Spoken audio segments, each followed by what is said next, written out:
Hello everyone and welcome to only IAS.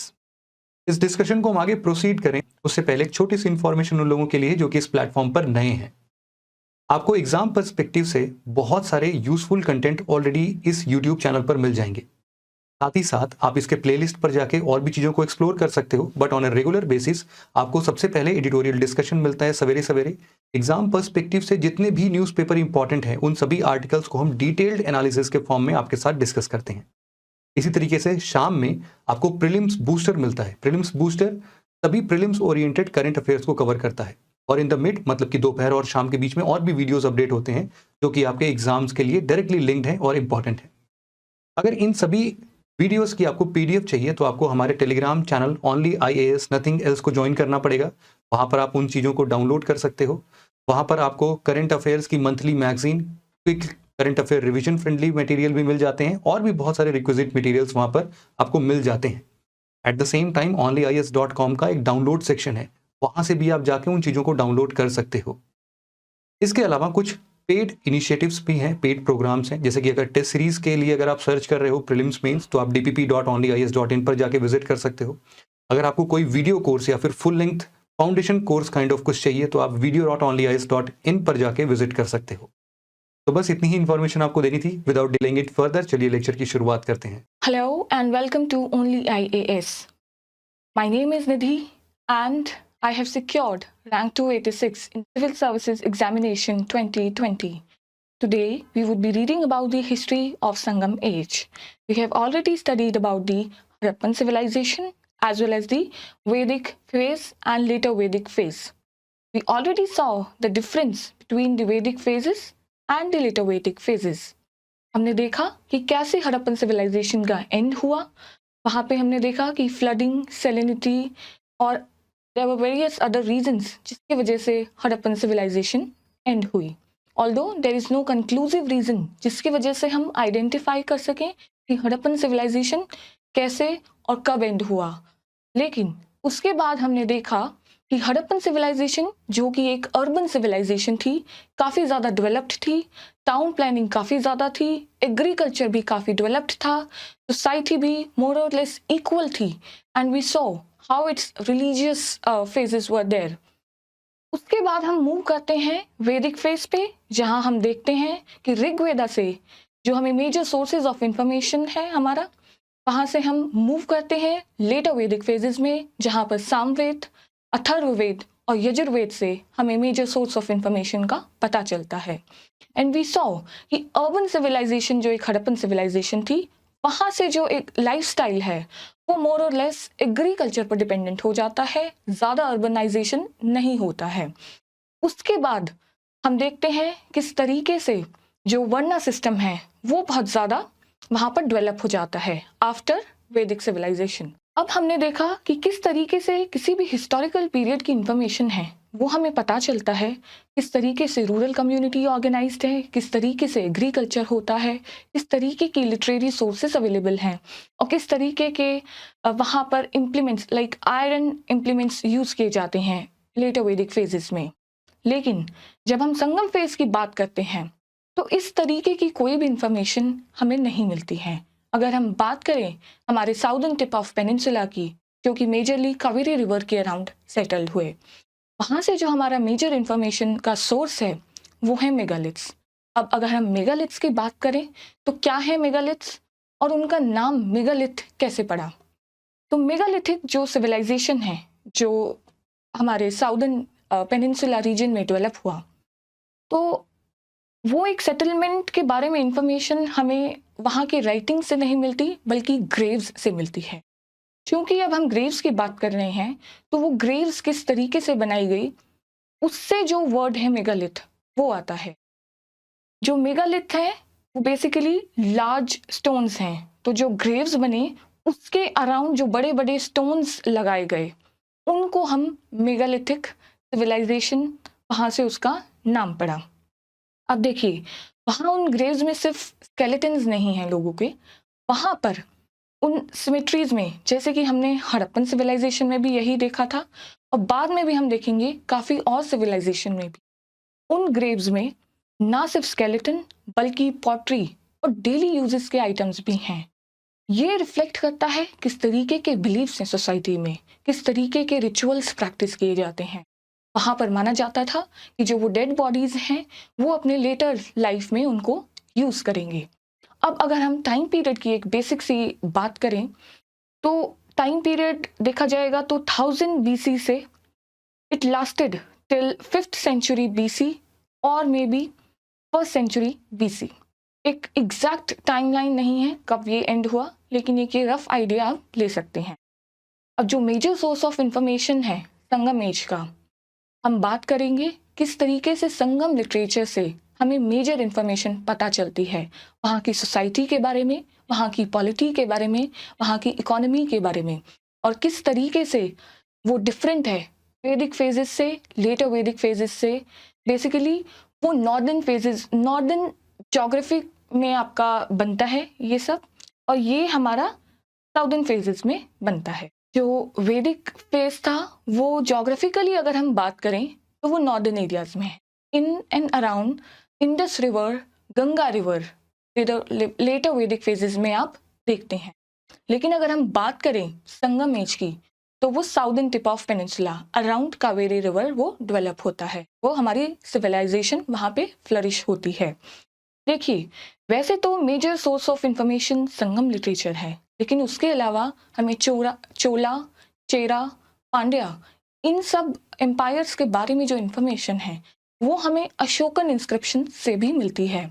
आप देखेंगे अब जो किंगडम्स डेवलप हुए साउदर्न पेनिनसुला में, लाइक चेरास, चोलास एंड पांड्यास, तो उनके बारे में जो मेजर इंफॉर्मेशन है वो हमें अशोकन इंस्क्रिप्शन से मिलती है, एज वेल एज हमें संगम लिटरेचर से भी मिलती है। तो हम बात करेंगे अब संगम एज की। What exactly is Sangam age? देखिए, संगम एज उस पीरियड के बारे में बताता है हमें साउदर्न इंडिया के, जहाँ पर large number of poems in Tamil language were composed bye a number of authors. देखिए, संगम एज उस पीरियड को रेफर किया जाता है जहाँ पर large number of poems in Tamil language were composed by large number of poets. तो किस तरीके से ये पोएम्स लिखी गई, कौन से एरा में, कौन से टाइम पीरियड में, और ये हमें क्या बताती। Let's start with the Sangam age. Sangam literature का जो मेन सोर्स है वो हमें history of ancient South India, that is Tamilakam, उसके बारे में हमें बताता है।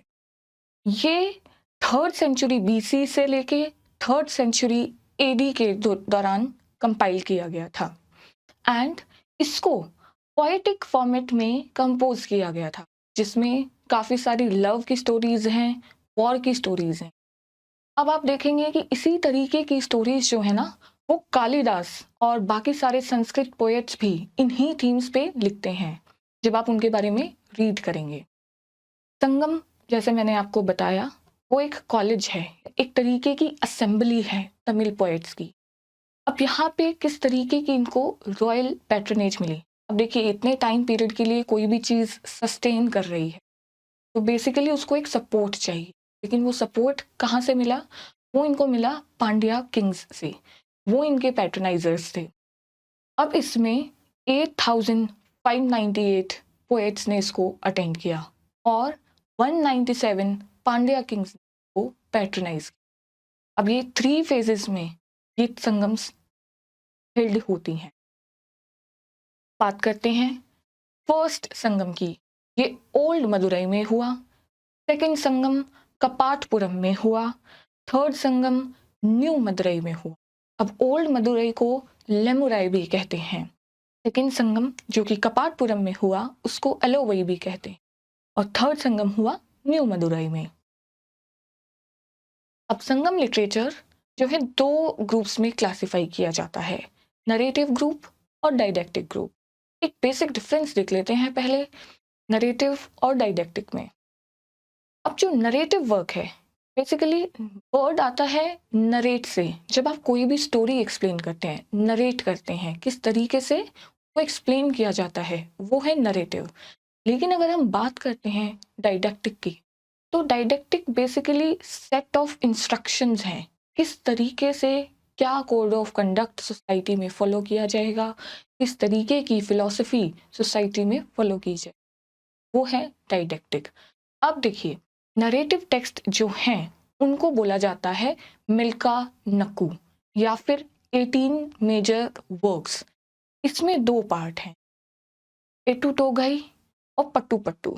अब मैं किस तरीके से याद रखती थी, एटू बेसिकली 8, ये वहां से वर्ड आया है, और पट्टू पट्टू इसमें 10 वर्ड्स, 10 अल्फाबेट से बना है, तो 10 स्मॉल पॉइंट से ये एक्सप्लेन करता है।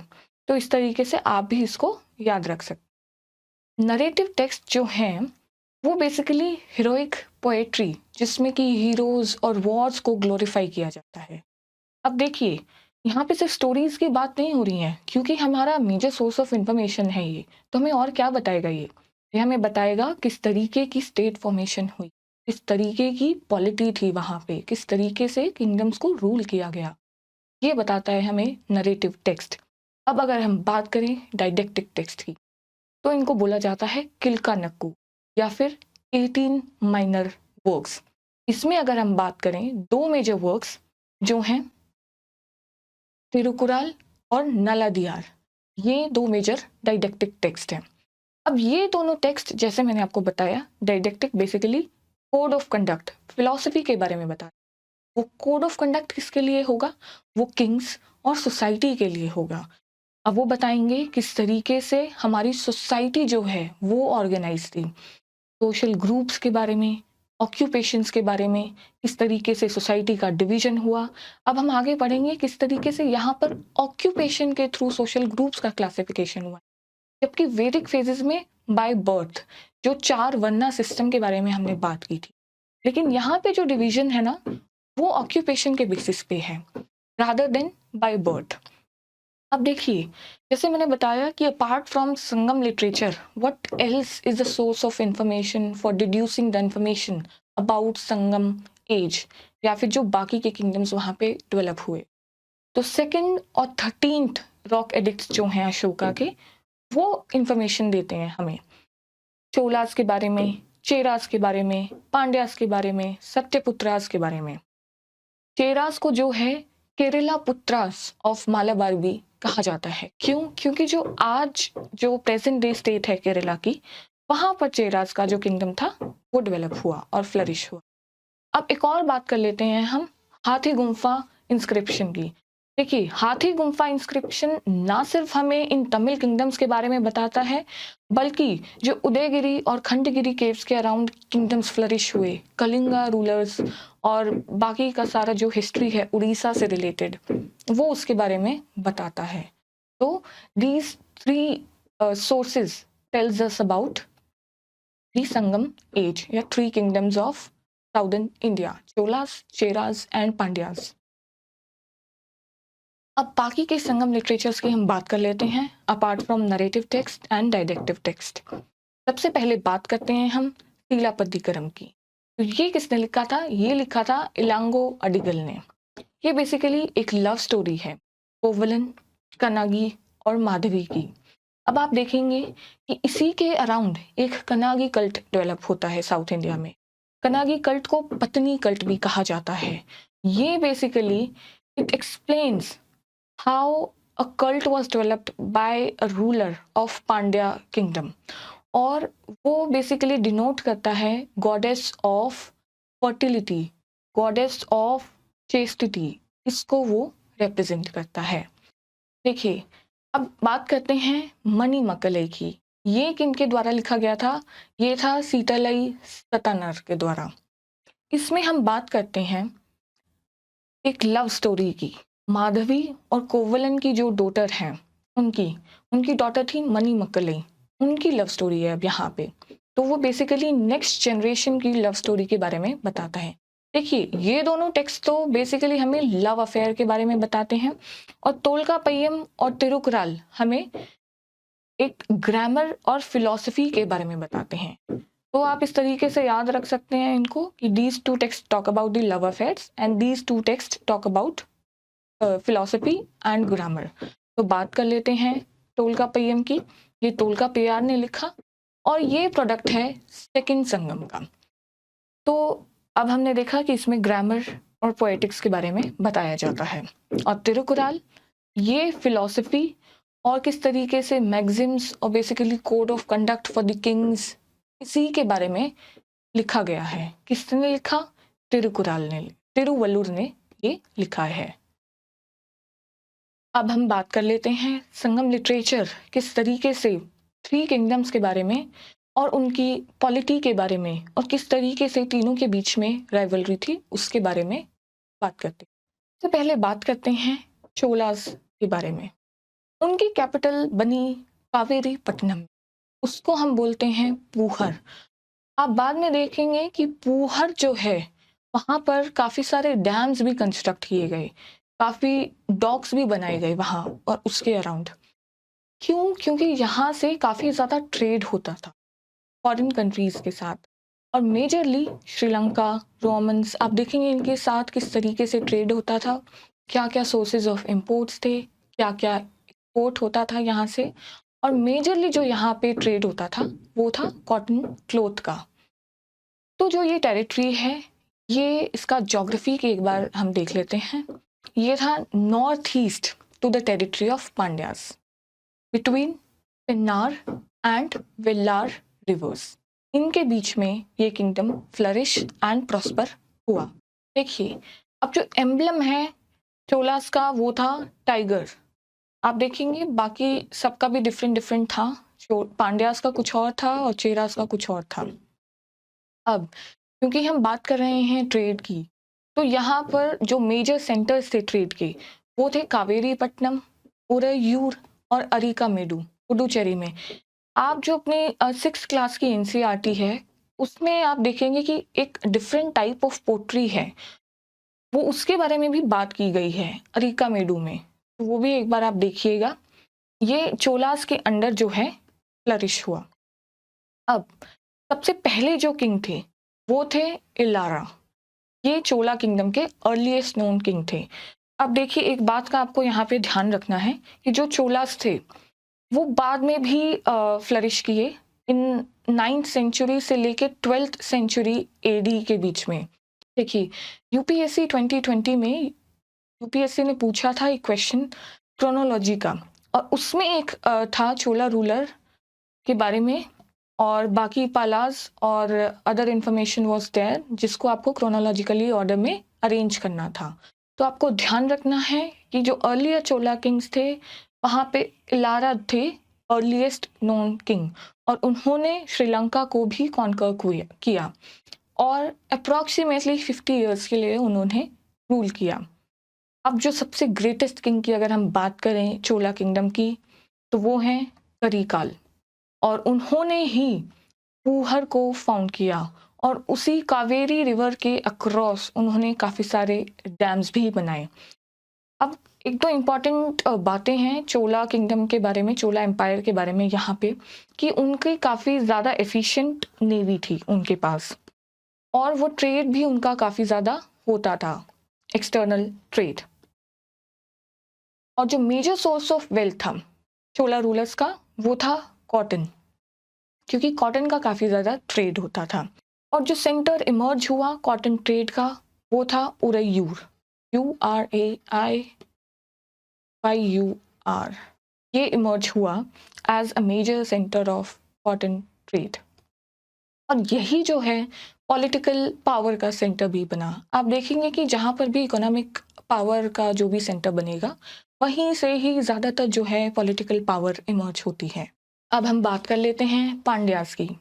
उनकी जो कैपिटल थी वो थी मदुरई में। अब हम एक बार देख लेते हैं मैप पर कि किस तरीके से चोलास, चेरास और पांड्यास कहाँ पर फ्लरिश हुए। चोलास जो है यहाँ पर देखिए आप ईस्टर्न पार्ट में साउदर्न पेनिनसुला के यहाँ पर डेवलप हुए, और जो पांड्यास हैं वो southern part, basically southern most और साउथ ईस्टर्न पोर्शन पेनिनसुला के वहाँ पर डेवलप हुए। चोलास के साउदर्न पार्ट में जो है पांड्यास, और उनके वेस्टर्न पार्ट में डेवलपमेंट हुआ चेरास का। और जो एम्बलम था चोलास का था टाइगर और पांड्यास का होता है फिश। अब पांड्यास की जो सबसे मेजर एक फीचर है, पांड्यास का जो मेजर फीचर है, पांड्यास के जो ट्रेड रिलेशंस थे रोमन्स के साथ, वो काफ़ी ज़्यादा स्ट्रॉन्ग थे और वो सबसे पहले मेंशन किया गया मेगास्थनीज के द्वारा, और इसका मेंशन रामायण और महाभारत में भी देखा गया है। अब हम बात करते हैं कि सबसे नोटवर्दी पांड्या रूलर कौन से थे। वो थे नेंदू जेलिया।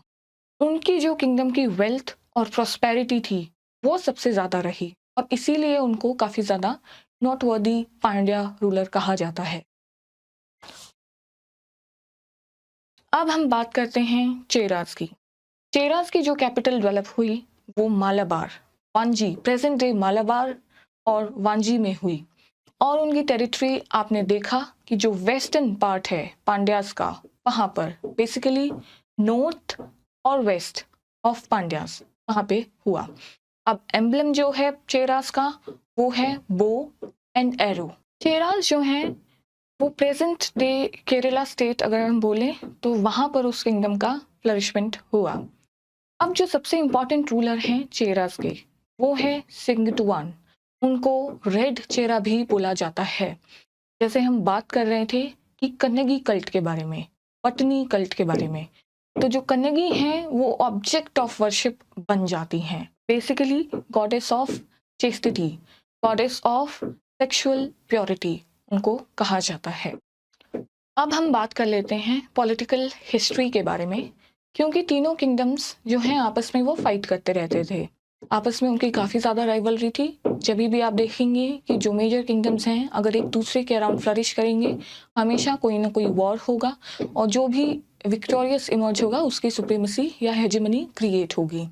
इसी तरीके से चेरास जो हैं एक वॉर फाइट करते हैं 150 एडी के अराउंड चोलास के अगेंस्ट। वहाँ पे वो चोलास के फादर जो हैं, करिकाल के फादर, उनको तो किल कर देते हैं, लेकिन चेरा के रूलर जो हैं वो भी उसमें किल हो जाते हैं। तो अब बात करते हैं कि वो किस तरीके से एक अलायंस में आ जाते हैं पांड्यास के साथ और एक फिर से वॉर फाइट करते हैं चोलास के अगेंस्ट, लेकिन वहां पर वो फिर से हार जाते हैं और क्रिएट हो जाती है चोलास की सुप्रीमेसी। अब इस तरीके की जब सुप्रीमेसी क्रिएट होती है तो जो चेरा किंग होते हैं वो काफ़ी ज़्यादा ह्यूमिलिएशन महसूस करने लग जाते हैं और वो इसी ह्यूमिलिएशन में आके सुसाइड कर लेते हैं। तो इट्स जस्ट अ स्टोरी।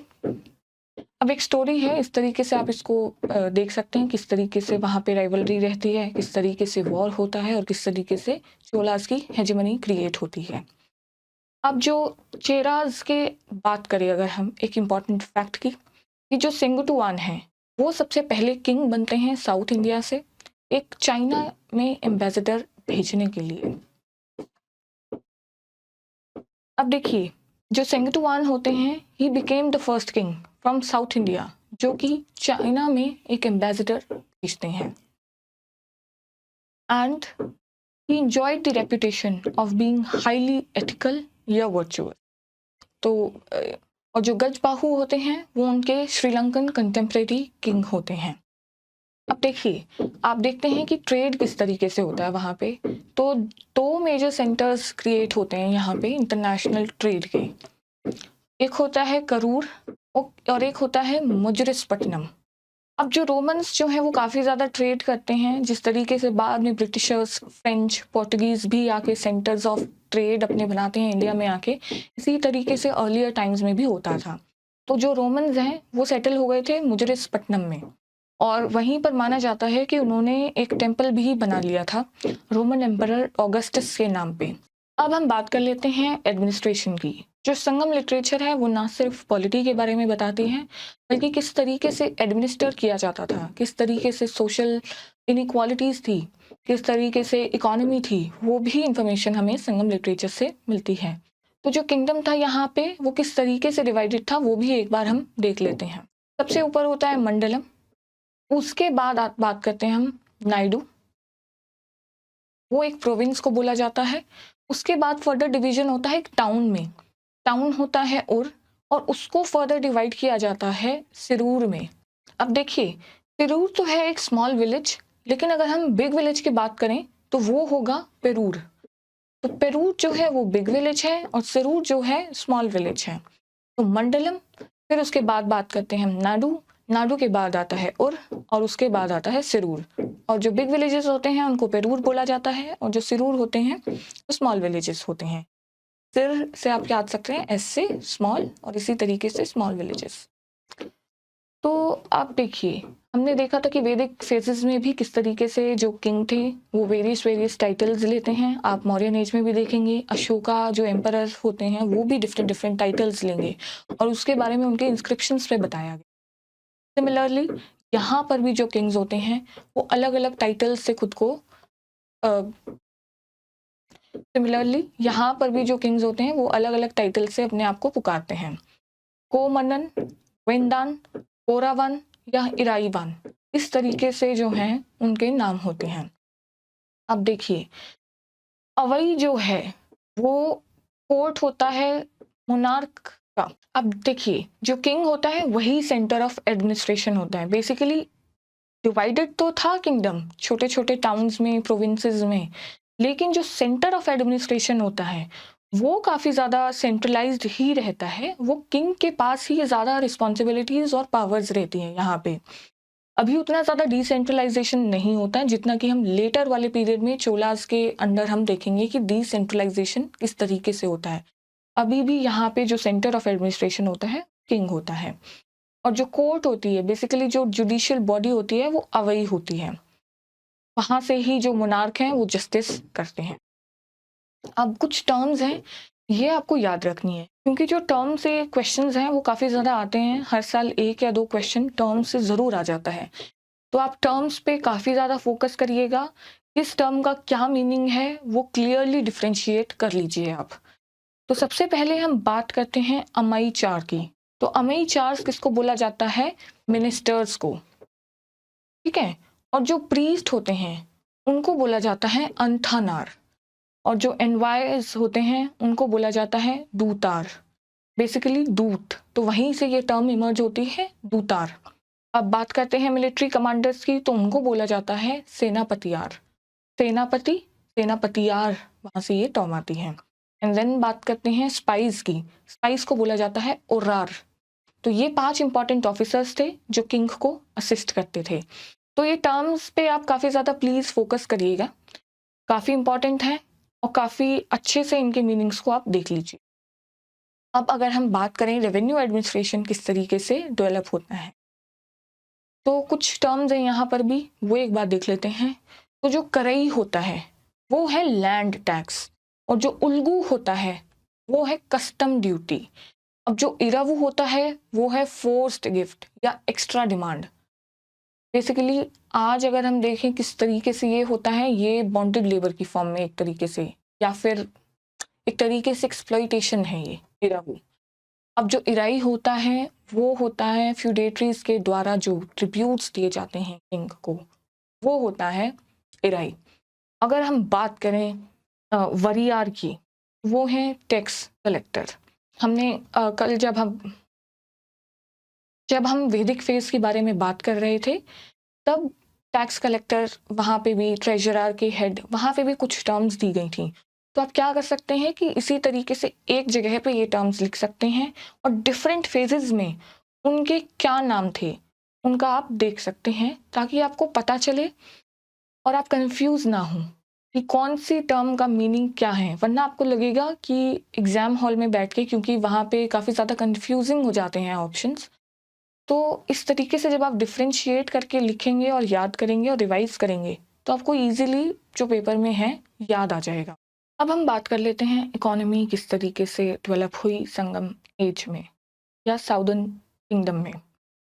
तो संगम लिटरेचर हमें बताती है काफ़ी ज़्यादा प्रॉस्पेरस थे ये किंगडम्स, काफ़ी ज़्यादा एग्रीकल्चर डेवलप हुआ, इंडस्ट्रीज़ और ट्रेड भी काफ़ी ज़्यादा फ्लरिश हुआ।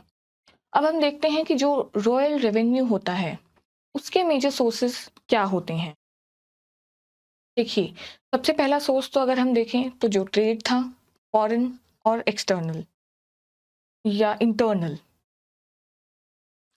तो जो फॉरेन ट्रेड था हमने देखा रोमन्स के साथ भी, श्रीलंका के साथ भी इस तरीके से ट्रेड हुआ करता था। और उसके अलावा हमने देखा कि राइवलरीज भी होती थी किंगडम्स के बीच में। तो राइवलरीज जब होंगी तो वॉर होगा, वॉर के बाद क्या होगा कि वो जो लूट के लाएंगे दूसरे किंगडम से, वो भी रेवेन्यू का एक मेजर सोर्स था।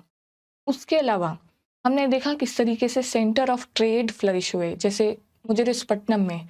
तो वहाँ पे क्या होता था, जो मर्चेंट्स होते थे उन पे जो गुड्स लेके जाते थे इधर से उधर, तो उन पे ट्रांजिट ड्यूटीज लगाई जाती थी, तो वो भी एक सोर्स ऑफ रेवेन्यू था। तो अब देखें हम किस तरीके से प्राइमरी ऑक्यूपेशन क्या थे वहाँ पे, पेस्टोरलिस्ट थे, कुछ हंटर्स थे, कुछ फिशरमैन थे। अब अगर हम बात करें एग्रीकल्चर की संगम एज में, तो काफ़ी ज़्यादा फर्टाइल लैंड थी, जो कावेरी नदी के अराउंड जो एरिया था वो काफ़ी ज़्यादा फर्टाइल था। तो जाहिर से बात है प्रोड्यूस अच्छी खासी होगी, और अच्छी खासी होगी तो क्रॉप्स की जो डाइवर्सिटी है वो भी काफ़ी होगी। लेकिन क्लाइमेट का भी हमें ध्यान रखना पड़ेगा, क्योंकि हमने देखा है कि इंडिया में काफ़ी ज़्यादा एग्रो क्लाइमेटिक जोन्स हैं, उसी के अराउंड क्रॉप्स जो हैं उगाई जाती हैं। तो उस समय पे यहाँ पे paddy, ragi, sugar cane, grains, fruits, pepper. देखिए बाद में जो पेपर है वो एक मेजर सोर्स ऑफ एक्सपोर्ट भी बन जाता है, इसको यवन प्रिया भी बोला जाता है। तो हम एक बार देख लेते हैं आइटम्स ऑफ एक्सपोर्ट क्या हैं यहाँ पे। वो हैं muslin, glass beads, pearls, sandalwood, perfumes, black pepper, tortoise shell, medicine, animals and birds. तो ये सब आइटम्स होते हैं एक्सपोर्ट्स के। अगर हम आइटम्स ऑफ इंपोर्ट्स देखें तो गोल्ड, सिल्वर, मूंगा, wine, olive oil, dry fruits, raw glass, Ivory, copper, tin, medicine and sleeves, ये सब होते हैं आइटम्स ऑफ इंपोर्ट्स। देखिए अब आप एक बात नोटिस कीजिए कि ब्रिटिशर्स के आने से पहले जो है काफ़ी ज़्यादा trade, even in fact during the time of Britishers, शुरू में काफ़ी ज़्यादा जो ट्रेड है वो सिल्वर और गोल्ड के थ्रू ही होता है। वो आइडेंटिफाई करते हैं कि काफ़ी ज़्यादा जो गोल्ड और सिल्वर होता है, इंडिया उसका सिंक बन जाता है, और ये सिंस एंशिएंट टाइम्स यही चला आ रहा है। तो जो गोल्ड और सिल्वर थे वो काफ़ी ज़्यादा इंडिया में लाए गए थे, और उसी की हेल्प से ट्रेड होता था, जो कि इंडिया के फेवर में था। और इसकी बात की गई है नेचुरलिस्ट हिस्टोरिया में, जो कि लिखी गई है प्लिनी के द्वारा। ये एक रोमन ऑथर हैं और सीनेट के मेंबर भी होते हैं, और ये बताते हैं कि किस तरीके से ह्यूज अमाउंट्स ऑफ गोल्ड और सिल्वर इंडिया में आता था, एंड ही रिग्रेट्स दैट, क्योंकि जो इंडिया के फेवर में जो है ट्रेड हो रहा है। सिमिलरली टोलमी भी बताते हैं अपनी बुक ज्योग्राफिया में, एंड स्ट्रैबो उनकी बुक होती है ज्योग्राफी का। देखिए आप कंफ्यूज मत होइएगा, यहाँ पे दो बुक्स हैं, ये एक ज्योग्राफिया है और एक ज्योग्राफी का है। टोलमी ने लिखी थी ज्योग्राफिया और स्ट्रैबो ने लिखी थी ज्योग्राफी का। तो उसके बारे में भी जो रोमन एम्पायर के साथ इम्बैलेंस होता है ट्रेड का, उसके बारे में बात की जाए। अब हम बात करते हैं मॉनसून विंड्स के डिस्कवरी के बारे में, जो कि डिस्कवर की गई थी हिप्पिलस के बारे में। देखिए अब जो मॉनसून विंड्स होती हैं वो डिस्कवरी जो है वो हिप्पिलस करते हैं इन एंड अराउंड 45 to 47 AD। इसकी वजह से इंडिया और वेस्ट के बीच में काफ़ी ज़्यादा ट्रेड फ्लरिश करता है। कैसे करता है, अगर आपको आइडिया होगा कि मॉनसून विंड्स कब आएंगी, क्योंकि उस समय जो ट्रेड था मेजरली वो सी के रूट से होता था। तो अगर आपको पता नहीं होगा कि कब मॉनसून का टाइम है, कब विंड्स जो हैं वो रिवर्स करेंगी, तो आप फंस सकते हैं सी में। विंड्स के दौरान साइक्लोन्स एंड स्टॉर्म्स जो होते हैं सी में, तो इसलिए उसकी इन्फॉर्मेशन जो है वो बहुत ही इंपॉर्टेंट है। तो उसकी डिस्कवरी होने के बाद ट्रेड काफ़ी ईजी हो गया था between India and other countries. अब देखिए जो तमिल मंडलम होता है served as the zone of interaction for silk trade with China. तो इस रूट के थ्रू चाइना के साथ भी सिल्क ट्रेड होने लगा था, और काफ़ी सारे items like Ivory, raw silk, ये सब भी इंपोर्ट और एक्सपोर्ट होने लगे थे। जैसा कि मैं ऑलरेडी बता चुकी हूँ, रॉयल रेवेन्यू के major sources of income like land revenue, custom duty और बूटी कैप्चर्ड इन वॉर्स। देखिए उस समय जो है प्रोड्यूस पे कितना टैक्स लगता था उसके बारे में ज़्यादा इन्फॉर्मेशन यहाँ पे नहीं दी गई है, जैसे कि बाद के किंगडम्स के बारे में हमें इन्फॉर्मेशन मिल जाती है लिटरेरी सोर्सेज की हेल्प से। यहाँ पे हमें ज़्यादा आइडिया नहीं है। देखिए, अब जो सोशल क्लासेस हैं वो किस तरीके से डेवलप होती हैं और ऑर्गेनाइज होती हैं, किस तरीके से डिफरेंट होती हैं वैदिक फेजेस से, वो भी एक बार हम देख लेते हैं। जैसे मैंने आपको बताया, वैदिक फेजेस में मेजरली 4 वर्ना सिस्टम था, जो कि बाय बर्थ डिसाइड होता था। लेकिन अगर आप यहाँ पे देखेंगे, जो सोशल क्लासेस थे वो मेजरली ऑक्यूपेशन के बेसिस पे डिवीजन हुआ था उनका। आप ये टर्म्स भी आपको याद रखनी है, क्योंकि दे आर वेरी इंपॉर्टेंट। और कभी अगर पूछे किसी टर्म का मीनिंग तो आपको पता होना चाहिए। प्रीलिम्स में दे आर वेरी हेल्पफुल। तो जो आरएसआर्स होते हैं वो रूलिंग क्लास को रिप्रेजेंट करते हैं। जो कदई सीआर होते हैं वो लोअर क्लासेस के पीपल को रिप्रेजेंट करते हैं। अब अगर हम बात करें अंथानर्स की, तो ये रिप्रेजेंट करते हैं प्रीस्ट को। अब मैं आपको बताऊंगी किस तरीके से जो नेक्सस होता है किंग्स और प्रीस्ट के बीच में या ब्राह्मणास के बीच में, वो यहाँ पे भी डेवलप होता है। सिमिलरली वैदिक फेज में भी हमने यही चीज़ देखी थी। अब हम बात करें वाणिगर्स के बारे में, तो वो होते हैं जो ट्रेड और कॉमर्स से डील करते हैं। बेसिकली मर्चेंट्स को वाणिगर्स बोला। और जो वेलालर्स होते हैं एग्रीकल्चरलिस्ट। तो इसके लिए आप कोई निमोनिक्स बना सकते हैं जिसके थ्रू आप ये याद रख सकते हैं। Otherwise it becomes very difficult to remember all these terms. और आप इनको एक जगह पे लिख लीजिए ताकि आपके लिए ईजी हो जाए इनको याद रखना। एंड एनसीईआरटी में काफ़ी सारे टर्म्स दिए गए हैं, नई एनसीईआरटीज़ में भी। और वो जो साइड में एक छोटा सा कॉलम होता है, वहाँ पे टर्म्स और उनका मीनिंग दिया गया है। तो केयरफुली रीड देम और उनके नोट्स बना लीजिए आप। तो मैं आपको बता रही थी सोशल क्लासेस के राइज के बारे में, कि हमने देखा कि जो टैक्सेस वहाँ पे लगाए जाते थे उसकी हेल्प से जो आर्मी है, स्टैंडिंग आर्मी, वो भी बना ली गई थी। अब क्योंकि गवर्नमेंट के पास इतनी फंडिंग थी, तो जाहिर सी बात है वो ब्यूरोक्रेसी और आर्मी को डेवलप किया जाएगा उसकी हेल्प से। हमने वैदिक फेजेस में देखा था स्टेट उतनी ज़्यादा डेवलप नहीं थी, इस तरीके का टैक्सेशन नहीं था, ब्यूरोक्रेसी काफ़ी मिनिमल थी। लेकिन अब यहाँ पे टैक्सेस लगाए जाते हैं तो ब्यूरोक्रेसी जो है एक्सपैंड होने लगी। हमने अभी देखा था 5 मिनिस्टर्स और उनके नाम, वो किस तरीके से किंग को हेल्प करते। देखिए, अब क्योंकि टैक्सेस लगाए जाते थे तो वो पोएट्स को भी और ब्राह्मणास को भी पे कर सकते थे। तो वो पे करते थे गोल्ड में, सिल्वर में या लैंड। लैंड उतना ज़्यादा यहाँ पे अभी नहीं आता है जितना कि बाद में हर्षा के टाइम पे ये डेवलप ज़्यादा होता है। और सतवाहनास के पीरियड में भी काफ़ी ज़्यादा लैंड को जो है इंपॉर्टेंस दी जाने लगती है। यहाँ पे जो है मेजर इंपॉर्टेंस रहती है गोल्ड और सिल्वर की। अब देखिए, यहाँ पे ब्राह्मणास और किंग के नेक्सस के बारे में मैं बता रही थी कि उसमें लिखा गया है an ideal king is one never hurt the Brahmanas. तो इस तरीके से इस स्टेटमेंट से हमें ये पता चलता है कि ब्राह्मणास और जो किंग्स हैं उनका नेक्सस फिर से स्ट्रॉन्ग हो जाता है।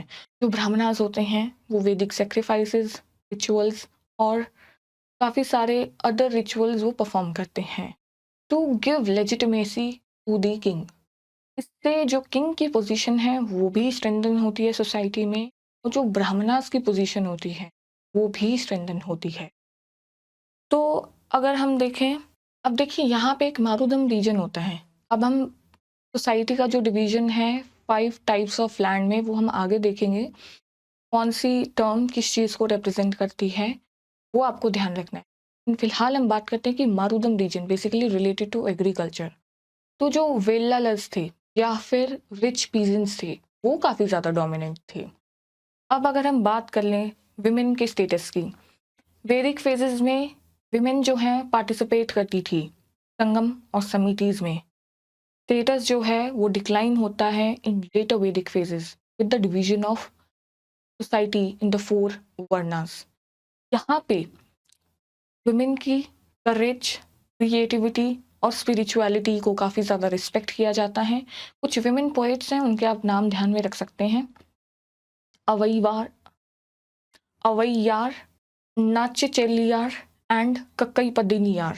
ये जो विमेन पोएट्स हैं उन्होंने तमिल लिटरेचर में अपना काफ़ी ज़्यादा कंट्रीब्यूशन दिया है। देखिए, यहाँ पे लव मैरिज तो प्रेवलेंट थी और एक्सेप्ट भी किया जाता था संगम सोसाइटी में, लेकिन जो विडो मैरिज थी वो नहीं एक्सेप्टेबल थी।